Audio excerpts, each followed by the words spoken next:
ஊர் பேர் தெரியாத மலையடி கிராமத்தில் இருக்கக்கூடிய மக்கள் எல்லாருமே அங்கே இருந்து 2-3 மலையை தாண்டி ஒரு கிராமத்துக்கு போய் தான் வேலை செய்து பிழைக்கிறாங்க. மாதத்துக்கு 4 நாள் தான் திரும்பி ஊர் பக்கமே வருவாங்க. விடியறதுக்குள்ள அங்கேருந்து திரும்பவும் வேலை செய்கிற இடத்துக்கு கிளம்பி போயிடுவாங்க. ஒரு கூலினா இந்த மலைவாழ் மக்களுக்கு அறக்கூலி தான் கொடுக்குறாங்க. அந்த கரும்பு ஆலையில் பெத்திங்கிற கேரக்டர் தான் இந்த படத்தினுடைய ஹீரோ ராம் சரண். கரும்பு ஆலையில் பதம் பார்க்கறதாகட்டும், கிரிக்கெட் மைதானத்தில் சிக்ஸ் அடிக்கிறதாகட்டும், பெத்தி அப்படின்னா அந்த ஊரில் பெருசுலேருந்து சிறுசு வரைக்கும் தெரியாத ஆட்களே இருக்க முடியாது. கிரிக்கெட் கிரவுண்டுக்குள்ளே இறங்கின உடனே பெத்திங்கிற பேர் கேள்விப்பட்டா அந்த பந்தயத்துக்கு பெட் கட்டக்கூடிய ஆட்கள் கையில் காலில் என்னென்ன இருக்கோ எல்லாத்தையும் கொடுத்து பெட் கட்டிடுவாங்க. அந்த லெவலுக்கு ஃபேமஸான ஆள் தான் பெத்தி. தான் பேர் அந்த ஊரே மெச்சிட்டு இருக்குன்னு நினச்சிட்டு இருக்கக்கூடிய சூழ்நிலையில் நீ ஒரு கூலி, உன்னை ஏலத்துக்கு எடுத்து தான், அதுவும் ₹1 ஏலத்துக்கு எடுத்து தான் உன்னை நான் அந்த விளையாட்டுக்கு கூப்பிட்றேன், நீ அவ்வளோ பெரிய ஆளெல்லாம் இல்லைன்னு மண்டையில் உரைக்கிற மாதிரி சொல்கிறப்ப தான் தெரிய வருது நம்ம ஊருக்கும் சரி நமக்கும் சரி எந்த ஒரு அடையாளமே இல்லை அப்படிங்கிறது. 30 வருஷமாக என் ஊர் மேலே போகிற ட்ரெயின் என் ஊரில் நிற்கணும் அப்படின்னு போராடிட்டு இருக்கிறவர் தான் ஜெகபதி பாபு. அவரை அடையாளம் தெரியாத ஒரு அனாதை பணம் அப்படின்னு சொல்லக்கூடிய சூழல் வரப்ப ஹீரோவான பெத்திக்கு உரைக்குது. நமக்கு தேவை அடையாளம், அதுக்கு என்ன பண்ணலாம் அப்படின்னா குஸ்தி போட்டிக்கு போகிறாரு. அங்கே டாக்டர் சிவானா இவருக்கு கை கொடுக்க நேஷனல் லெவல் கேமுக்கு போக அங்கே ஒரு ட்விஸ்ட்டு ஒன்று நடக்குது. ஸோ இந்த போட்டியில் அவர் வின் பண்ணுறாரா இல்லை தோக்குறாரா, தன்னுடைய கிராமத்துக்கான அடையாளத்தை தேடித்தராரா, அந்த பொதுமக்களுக்கான கல்வியாகட்டும், ஓட்டுரிமையாகட்டும், மருத்துவமாகட்டும், எல்லாத்தையும் அதுக்காக அவன் இழக்கக்கூடியதெல்லாம் என்னென்ன அப்படிங்கிறது தான் இந்த படம். கமர்ஷியல் எலிமெண்ட்டாக எடுத்துக்கிட்டோம்னா இது முழுக்க தெலுங்கு ரசிகர்களை திருப்திப்படுத்தக்கூடிய விஷயங்கள்ல தானே தவிர தமிழ் ஆடியன்ஸுக்கு இது எவ்வளோ தூரம் செட் ஆகும் அப்படிங்கிறது தெரியாது. ஃபைட்டு சூப்பராக இருந்தது, கிளாமரு திகட்ட மாதிரி இருந்தது, சாங்கு அப்படிங்கிறது அந்த ஹை ஸ்பீடு டான்ஸு அப்படிங்கிறது அவருடைய ரசிகர்களுக்கு திருப்திப்படுத்தக்கூடிய விஷயங்கள். மற்றபடி இந்த படத்தினுடைய நரேஷன் அப்படிங்கிறது சரியாக ஒர்க் அவுட் ஆகலை. கதை சூப்பரான ஒரு கதை.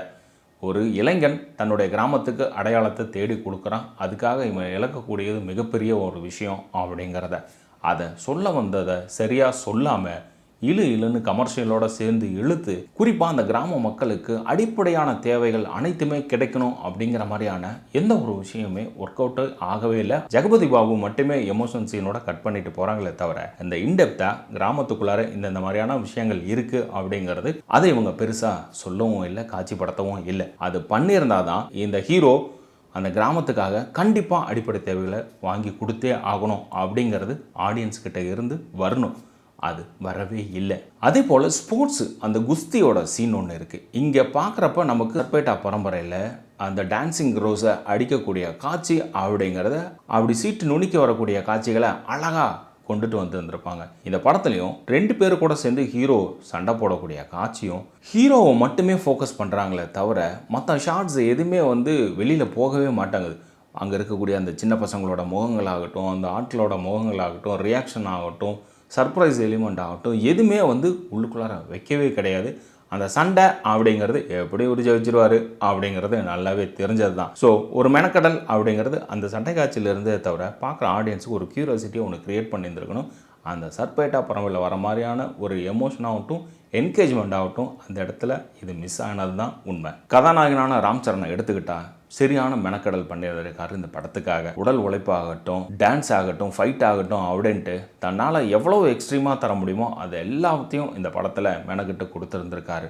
அதே போல் கதாநாயகியான ஜான்வி கபூர் இந்த படத்தில் கதாநாயகினா ஒரு அழகு இருக்குது அவங்களோட முகத்தில்.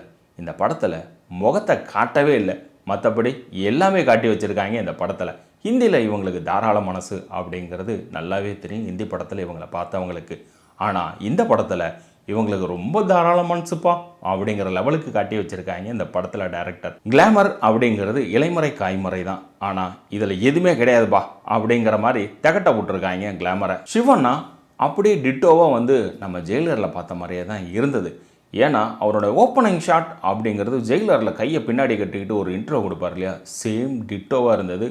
இதை டைரக்டர் தான் சொன்னார் அப்படின்னா கேமராமேன் ரத்னவேலாவது இந்த ஷார்ட்ஸை மாற்றலாம் அப்படின்னாவது சொல்லியிருந்துருக்கணும். ஸோ ஒரு ஸ்போர்ட்ஸ் வாத்தியார் அப்படிங்கிறது நமக்கு பரிச்சயமான எல்லா படங்கள்லையும் வர மாதிரி தான். உனக்கு நான் ஏன் இந்த ஒர்க்கை கொடுத்தேன் தெரியுமா, அந்த தண்ணி குண்டாவை நீ எடுத்து போடுறப்ப அதில் ஒரு வித்தை இருக்குது, இந்த மூட்டைக்கு நீ தூக்கி போடுறப்ப அதில் இப்படி ஒரு வித்தை இருக்குது அப்படின்னு கதாநாயகன் செய்யக்கூடிய கூலி வேலைக்கு எல்லாமே ஒவ்வொரு விஷயமும் இருக்குது விளையாட்டில் அப்படிங்கிறத படம் பார்த்துட்டு இருக்கிறப்ப நமக்கே தெரியும். அதை அதுக்கப்புறம் தான் கதாநாயகன்கிட்ட அவர் சொல்லுவார் அப்படிங்கிறது இவ்வளோ நாளாக படம் பார்த்துட்டு இருக்கிற ஆட்கள் எல்லாத்தையும் கேள்விக்குறியாகிறது தான் இந்த வேலை. இந்த படத்தில் வில்லன் அப்படிங்கிற யாருமே கிடையாது. நம்ம எதிர்பார்த்தது தான். செமையான ஒரு வில்லன் ஒருத்தன் இருப்பான், அவனை போட்டி போட்டு நம்மளால் தோக்கடிப்பாப்ல அப்படின்னு பார்த்தா இந்த படத்தில் ஒருத்தனும் இல்லை. சரி, அப்போ யார் தான் வில்லன் பார்த்தா அரசாங்கம் தான் வில்லன் அப்படிங்கிறப்ப அதை எதிர்த்து போராடணும் இல்லையா, அப்படியெல்லாம் எதிர்பார்த்தோம். ஆனால் அதெல்லாம் எதுவுமே இல்லாமல் கடைசியாக எனக்கு இந்த மெடல் வேணாங்க, அந்த மைக்கு தாங்க வேணும் அப்படின்னு சொல்கிறதும், ஆர்டிஃபிஷியலாக அந்த மெடல் கையில் வச்சுட்டு இருக்கக்கூடிய அந்த எம்பி கண்ணில் தண்ணி கட்டுறதும் அப்படிங்கிறது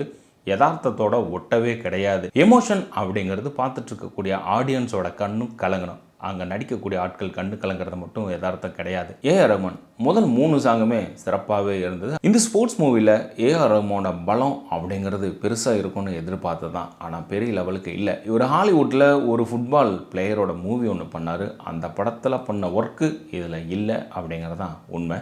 அதுக்கு காரணம் சின்ன சின்ன விஷயங்கள் எல்லாம் அந்த படத்தில் நல்லாவே ஆட் பண்ணியிருந்திருப்பார்.